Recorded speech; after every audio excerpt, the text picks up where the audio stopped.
신약성경 에베소서 4장 13절부터 15절까지 그리고 22절부터 24절까지를 봉독합니다. 하나님의 말씀을 경청하십시오. 그리하여 우리 모두가 하나님의 아들을 믿는 일과 아는 일에 하나가 되고 온전한 사람이 되어서 그리스도의 충만하심의 경지에까지 다다르게 됩니다. 우리는 이 이상 더 어린아이로 있어서는 안 됩니다. 우리는 인간의 속임수나 간교한 술수에 빠져서 온갖 교훈의 풍조에 흔들리거나 이리저리 밀려다니지 말아야 합니다. 우리는 사랑으로 진리를 말하고 살면서 모든 면에서 자라나서 머리가 되시는 그리스도에게까지 다다라야 합니다. 이어서 22절부터 24절 말씀입니다. 여러분은 지난날의 생활 방식대로 허망한 욕정을 따라 살다가 썩어 없어질 그 옛사람을 벗어버리고 마음의 영을 새롭게 하여 하나님의 형상을 따라 참 의로움과 참 거룩함으로 지으심을 받은 새 사람을 입으십시오. 아멘. 하나님께서 이 말씀을 통해 우리에게 은혜 주시기를 원합니다. 오늘은 어린이 주일이면서 우리 교회의 교육 주일이기도 합니다. 그래서 오늘은 예배를 통해 어린이와 교육이라는 두 주제를 함께 기억하고자 합니다. 전교인 연합 예배를 드리면서 먼저 김민기 전도사님이 어린이들을 위해서 설교를 해주셨고요. 이어서 저는 교육이라는 주제에 관해 함께 말씀을 드리려고 합니다. 한 달쯤 전에 우리 청년 교우 가운데 하나가 성선설과 성악설에 대해서 질문을 한 적이 있습니다. 인간의 존재를 바라보는 기독교의 관점은 성선설과 성악설 중에 어느 쪽에 더 가까우냐 하는 질문이었습니다. 질문을 받고는 답을 하는 것을 잊고 있었는데 마침 그 질문이 오늘 주제인 교회 교육과 밀접하게 관련이 된다고 생각되어서 오늘은 짧은 설교를 통해 그 질문에 답해보고자 합니다. 사실은 짧게 답할 수 있는 내용은 아니고요. 그래서 짧게 설명하려다 보니까 더 어려운 내용이 될 수도 있겠습니다. 여러분은 어떻게 생각하십니까? 기독교의 인간관은 성선설에 더 가까울까요? 성악설에 더 가까울까요? 기독교인들에게 물어보면 대체로 기독교는 성악설에 가깝다고 생각하는 분들이 많습니다. 아마도 원죄와 죄성에 대한 강조가 그런 생각을 가지게 한 것 같습니다. 그러나 기독교 신앙에는 성악설과 성선설의 두 측면이 다 있습니다. 그리고 결론을 말하자면 기독교는 성선설도 아니고 성악설도 아닙니다. 이것을 좀 더 구체적으로 살펴보도록 합시다. 우선 성선설이 무엇이고 성악설이 무엇인지 우리가 알고 있는 내용들을 한번 정리해 보면 좋겠습니다. 우리는 보통 이 두 가지 입장을 이야기하면 맹자와 순자를 떠올립니다. 두 사람은 유교의 서로 다른 두 흐름을 대변하는 학자들로서 유교의 창시자인 공자의 사상을 서로 다른 방향으로 발전시킨 것입니다.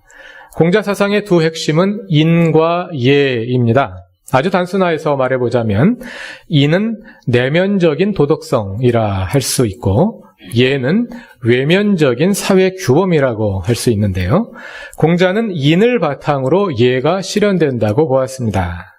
다시 말해서 남에게 인을 베풀면 거기서 자연스럽게 예가 생겨난다는 것입니다. 공자의 두 기본 사상인 이 인과 예는 맹자와 순자에 의해서 서로 다른 방향으로 발전이 되었는데요. 공자의 인 사상이 맹자에 의해서 발전된 것이 성선설이고 공자의 예 사상이 순자에 의해서 발전된 것이 성악설입니다. 우리 어린이들이 벌써부터 하품을 열심히 하고 있습니다. 상당히 미안한 생각이 듭니다. 먼저 성선설을 보자면 맹자는 공자의 인사상을 심화시키고 발전시켰다고 말씀드렸습니다. 그래서 공자의 인이 맹자에게는 인의 예지라는 네 가지 마음 상태, 즉 4단으로 세분화됩니다. 학교 다닐 때 배운 기억을 되살려 보자면 인은 측은지심, 의는 수호지심, 예는 사양지심, 지는 시비지심이지요. 여기서 맹자의 인의 예지에 들어있는 예와 공자가 말하는 예는 같지 않습니다. 공자가 말하는 예는 외면적인 사회 규범을 가리키는 것이고요. 맹자가 말하는 예는 수호지심, 즉 부끄러운 것을 멀리하려는 마음 상태를 가리키기 때문입니다. 맹자는 인간의 본성에 하늘의 목적을 지닌 법칙성이 내재되어 있다고 보았습니다. 하늘의 법칙성이 인간에게 내재되어 있는데 그것이 곧 인이라고 본 것입니다. 다시 말해서 맹자는 공자의 인사상을 좀 더 종교적으로 발전시켰다고 볼 수 있습니다. 이렇게 맹자는 하늘의 법칙성이 인간에게 내재되어 있다고 말함으로써 구약 성경에서 말하는 하나님의 형상과 유비시킬 수 있는 어떤 특성을 가지게 되었습니다. 맹자가 공자의 인사상을 발전시킨 반면에 순자는 공자의 예사상을 발전시켰습니다. 맹자는 인간이 근본적으로 선하다고 가르쳤지만 순자는 우리가 사는 현실을 볼 때 과연 인간이 그렇게 선한 존재냐 하고 반문합니다. 오히려 사람의 본성은 이득을 좋아하고 그로 인해서 싸움이 생겨난다는 것이죠. 이에 대한 순자의 해결책은 교육입니다. 그는 교육을 통해서 인간의 본성을 순화시키고자 했습니다. 순자는 인간의 본성을 그대로 둔다면 오히려 인간은 이기적이고 반사회적인 본능적 충동들로 가득 차게 되어서 결국 이 사회는 무질서에 빠져버릴 것이라고 보았기 때문입니다.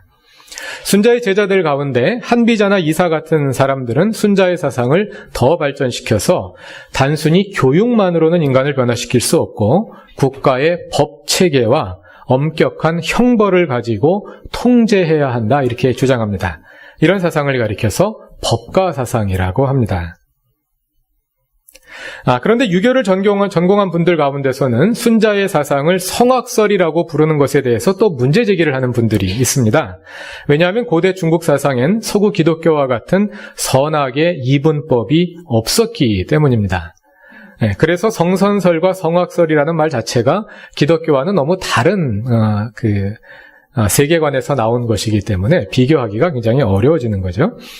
그래서 이런 분들은 성악설이라는 말 속에 들어있는 악이라는 말, 한자로 악할 악자인데요. 같은 글자가 미워할 오로 읽히기도 하지 않습니까? 아까 맹자가 수오지심이라고 말한 그 오자가 우리가 보통 악이라고 읽는 그 한자와 똑같은 자거든요. 그래서 순자가 말하는 성악설도 악할 악자가 미워할 오자로 읽어야 된다. 말하자면 성악설이 아니라 성오설이다. 순자는 인간의 본성을 악한 존재로 본 것이 아니라 단지 추하고 혐오스러운 존재로 본 것일 뿐이다. 이렇게 설명하기도 합니다. 그 외에도 맹자의 성선설과 비교해 볼 때 순자의 성악설 또는 성오설은 기독교로부터 매우 멀리 있다고 볼 수 있는 점들이 많습니다. 무엇보다 순자는 맹자처럼 종교적인 관점으로 인간에 접근하는 것을 반대합니다. 물론 맹자가 말하는 종교도 기독교적인 관점의 종교와는 또 상당히 다른 종교입니다만, 그러니까 종교 개념 자체가 다릅니다만 어쨌든 더 종교적인데 순자는 그런 종교적인 접근 자체를 부정하는 거죠. 순자는 도덕적인 기준은 형이상학적인 하늘의 산물이 아니라 오직 인간이 만든 문화와 문명의 산물일 뿐이라고 보았습니다. 말하자면 순자는 철저히 무신론적인 견지에서 그의 도덕론을 전개한 것입니다. 서양에도 성선설과 성악설 비슷한 사상들이 있죠. 성선설에 가까운 사상을 대표하는 사람이 루소라고 하고 성악설에 가까운 사상을 주창한 사람이 토마스 홉스라고 하는데요. 토마스 홉스는 유물론자입니다. 그리고 이 사람의 관심은 중세 교회 권력으로부터 독립하는 것이 그의 중요한 관심사였습니다. 그러니까 이런 사례들을 볼 때 성악설 또는 성오설의 근저에는 인간에 대한 신의 영향을 부정하고 인간의 교육과 사법제도를 통해 인간의 이상적인 모습에 도달하고자 하는 그런 동기가 잠재해 있다고 볼 수 있습니다.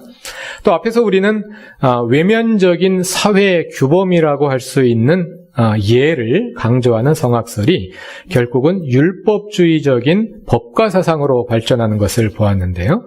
마찬가지로 기독교에서도 성악설 일변도의 주장은 율법주의적인 태도로 이어지기가 쉽습니다. 기독교는 성악설이다 이렇게 생각하는 그 생각은 율법주의적인 생각으로 이어지기가 쉽습니다. 성악설 또는 성오설은 일종의 도덕 종교라고 말할 수 있습니다. 왜냐하면 이들은 교육을 통해 또는 법의 준수를 통해 인간의 죄성을 제거하고 이상적인 인간상에 도달할 수 있다고 믿기 때문입니다. 네, 오늘 유교 얘기를 한참 했습니다. 다시 우리가 믿는 기독교 신앙으로 돌아와 봅시다. 하나님은 인간을 그의 형상을 따라 창조하셨습니다. 그것은 성선설에 가깝습니다. 그러나 인간은 하나님을 거역하고 타락함으로써 죄의 지배에 놓이게 되었습니다. 그것은 성악설과 비슷한 점이 있습니다. 그러나 성악설은 인간을 신과의 관계에서 설명하지 않기 때문에 기독교 사상과는 많이 다르다고 말씀을 드렸고요. 따라서 기독교 인간관을 단순히 성악설이라고 말하기도 어렵습니다. 그러나 성경은 인간이 타락했다고 말하기 때문에 이제 단순히 성선설이 맞다고 말하기도 어렵게 되었습니다. 그러나 우리의 존재는 이것으로 끝이 아니죠. 왜냐하면 하나님은 예수의 십자가 죽음을 통해서 우리를 죄의 지배로부터 해방하셨기 때문입니다. 물론 예수의 십자가로 인해 우리의 죄성이 순식간에 사라져버리는 것은 아닙니다.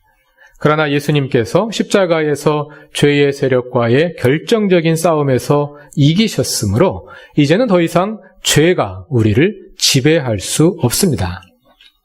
다시 말하자면 우리에게는 죄성이 있지만 결코 죄성이 우리를 지배할 수는 없다는 것입니다. 우리는 성령과 육체의 욕망 사이에서 성령에 이끌려 살 것인지 아니면 죄의 지배 가운데 살 것인지를 선택하며 살아갑니다. 우리는 하나님을 선택할 수도 있고 또 죄를 거부할 수도 있습니다. 그러므로 기독교 인간관을 더 이상 성악설이라고 말하기가 어렵습니다. 그리고 여전히 우리를 지배하고 있는 죄성, 그리고 우리가 그 죄성으로 벗어나는 것은 교육이나 도덕 규범을 통해 가능한 것이 아닙니다. 교육이 아무리 훌륭하게 이루어진다고 해서, 도덕적인 노력이 아무리 훌륭하게 이루어진다고 해서 그 교육과 도덕적인 노력이 우리의 죄성을 극복할 수 있게 해주지는 못한다는 것이 우리의 믿음이죠. 그것은 철저하게 십자가에서 이루어진 하나님의 승리로 인해 가능한 것입니다. 그런 점에서 기독교 사상은 성악설이 아니라고 말할 수 있지만 또 기독교 인간관을 단순히 성선설이라고도 말할 수도 없는, 이런 양쪽이 어느 쪽에도 속할 수 없는, 왜냐하면 성경이 가르쳐주는 그리스도의 인격적인 성숙이라는 것은 맹자가 말한 것처럼 우리 안에 있는 선한 성품을 발전시킴으로써 우리가 완성에 도달해가는 것이 아니라 철저하게 하나님의 주도하심 가운데 성령의 이끌림으로 이루어지는 것이기 때문입니다. 그런 점에서 맹자가 순자보다 더 종교적이기는 하지만 두 사람 모두 인간이 잠재적으로 성인이 될 수 있는 능력을 가지고 있다고 보았다는 점에서 둘 다 여전히 도덕 종교의 한계를 가지고 있다고 말할 수 있습니다. 그러므로 우리는 기독교 사상은 성악설이라고 말할 수도 없고 성선설이라고 말할 수도 없게 되는 거죠. 그럼 우리가 추구하는 교회, 교육이란 어떤 것일까요? 오늘 교육 주간을 맞이해서 어떤 교육이 올바른 교육이냐, 기독교 교육을 어떻게 정의할 수 있느냐 하는 이제 이 문제와 관련해서 성선설과 성악설을 생각해 보고자 한 것인데요. 이 성선설과 성악설은 인간의 본성이 어떠하냐를 묻는 것입니다. 그래서 이런 논의를 가리켜서 본성론이라고 합니다. 본성이 어떠한지를 묻고 그 본성으로부터 어떤 변화를 시도하고자 하는 것입니다. 그렇기 때문에 그 방법은 철저하게 인간의 테두리 내에 있습니다. 그러나 기독교 신앙과 교회 교육의 근거는 인간의 본성에 있지 않습니다. 다시 말해서 교회 교육은 인간의 선한 성품을 발전시키려 하는 것도 아니고 또 교육이나 제도를 통해 인간을 변화시킬 수 있다고 믿는 것도 아닙니다. 교회 교육의 출발점은 본성론에 있지 않습니다. 오늘 본문인 에베소서 4장은 그리스도인의 성장에 대해서 말하는데요. 4장 13절과 15절에 의하면 그 성장의 목표는 그리스도입니다. 인간이 가지고 있는 선한 성품의 발현도 아니고 아니면 교육을 통한 인간의 선한 성품의 개조도 아니고 그리스도가 인간 성장의 목표입니다. 신앙 성장의 목표입니다. 그리고 그리스도로 충만한 상태, 그것이 우리가 도달하고자 하는 목표입니다. 또 24절에 의하면 우리가 성장하는 방법은 하나님의 형상을 따라 의로움과 참 거룩하심으로 지으심을 받은 새 사람을 입는 것입니다. 이 말씀은 교회 교육의 목표를 보여주며 동시에 그 목표에 도달하는 방법을 가르쳐준다고도 할 수 있는데요. 우리가 도달해야 할 목표는 그리스도로 충만한 사람이 되는 것인데 어떻게 그렇게 될 수 있느냐 하는 거죠. 또 우리의 목표는 하나님의 형상을 따라 지으심을 받은 새 사람이 되는 것인데 어떻게 하면 그리 될 수 있느냐 하는 거죠. 그 새 사람은 하나님의 뜻과 온전히 일치된 사람, 그래서 성령에 온전히 이끌려 사는 사람입니다. 어떻게 하면 성령에 온전히 이끌려 사는 사람이 될 수 있을까요? 그것은 계속해서 성령에 이끌리는 방법밖에 없습니다. 성령의 이끄심에 끊임없이 우리 자신을 내어드려야 합니다. 우리가 그리스도로 충만하게 될 때까지 끊임없이 우리 자신을 그리스도께 내어드리는 것입니다. 그래서 교회 교육이란 우리를 성령에 이끌려 살도록 더 그리스도로 채워지도록 도와주는 것이라고 말할 수 있겠습니다. 그것은 그리스도를 영접하지 못한 사람이 그리스도를 영접할 수 있도록 도와주는 것과 이미 그리스도를 영접한 사람의 신앙이 성장해 가도록 도와주는 것에 똑같이 적용되는 것이라고 말할 수 있겠습니다. 그것은 그리스도께서 우리의 주가 되시도록 하는 것, 다시 말해서 성령에 이끌려 살아가게 하는 것입니다. 또한 이것은 한편으로 유초등부와 중고등부와 대학 청년부 등 교육부서의 구성원들을 대상으로 하는 교육에서 이루어질 뿐만 아니라 다른 한편으로는 우리 자신이 신앙인으로서 성숙해가는 그 과정에도 적용되어야 할 것입니다. 교회 교육은 우리가 온전히 성령에 이끌리는 존재로 그리스도의 장성한 분량에 이를 때까지, 다시 말해서 죽을 때까지 계속되어야 합니다.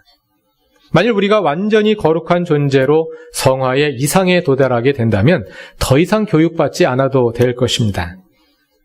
그러나 우리 가운데 죽기 전에 그 단계에 도달할 수 있는 사람은 아마 없을 것입니다. 따라서 학교 교육은 일정 연령에 도달하거나 학위를 취득하면 끝나지만 교회 교육에는 졸업이 없습니다. 우리가 죽는 그 순간까지 우리는 계속해서 우리 자신을 교육해 나가야 합니다. 오늘 교육주의를 보내면서 그러한 교육의 사명과 필요성에 대해서 다시 신중하게 생각해보며 우리들의 모습을 되돌아볼 수 있기를 바랍니다. 그래서 그루터기는 교육하기를 게을리하지 않는 교회로서 우리 가운데 끊임없는 성숙이 계속되는 그러한 교회가 될 수 있기를 바랍니다. 다 같이 기도드리겠습니다. 우리를 하나님의 자녀로 지으시고 또 성장하게 하시는 주님, 그리스도로 충만한 성숙에 이르도록 끊임없이 우리 자신을 성령의 이끄심에 내어드리는 신앙의 성장이 우리에게 있게 하옵소서. 우리들에게 맡겨주신 자녀들과 청소년들을 잘 키워낼 뿐 아니라 우리 자신이 죽을 때까지 성장해가는 참된 그리스도인, 참된 교회가 되게 하옵소서. 계속하여 변화해가는 교회가 되게 하옵소서. 예수님의 이름으로 기도드립니다. 아멘.